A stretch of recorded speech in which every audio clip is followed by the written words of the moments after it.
Seorang warga Blangdar, Kecamatan Tangsel ditangkap polisi Satuan Reserse Kriminal Polres PD. Pria berinisial IS berusia 42 tahun diduga mengangkut kayu hasil illegal logging.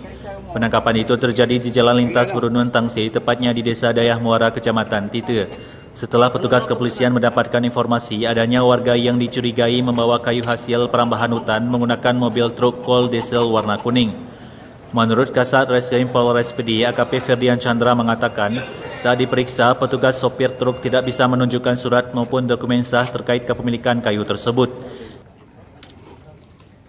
Diduga kayu jenis sembarang keras berjumlah sebanyak 17 potong bulat, hasil illegal logging di hutan kawasan Tangsel, Kabupaten PD. Akibat maraknya illegal logging di pegunungan sehingga dapat mengakibatkan terjadinya banjir di wilayah PD. Pada hari Jumat 8 Januari sekitar pukul 20.30 WIB.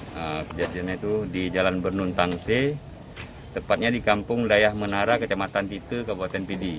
Jadi kita ada informasi akan turun kayu tanpa dokumen. Kemudian kita sama tim ke sana menunggu, begitu dia lewat kita stop dan kita periksa, memang tidak ada surat-surat kepemilikan surat sahnya kehutanan itu nggak ada. Ini kayu jenis apa nih? Sementara masih sembarang keras ini, sembarang keras. Jadi kemarin kita juga sudah koordinasi sama ahli dan menurut ahli juga ini adalah hasil hutan, makanya kita proses.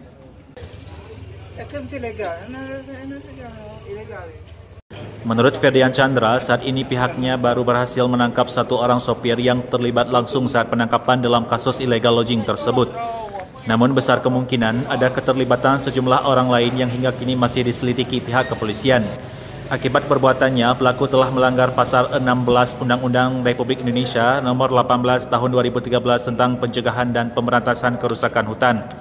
Dari Kabupaten PD, tim liputan melaporkan.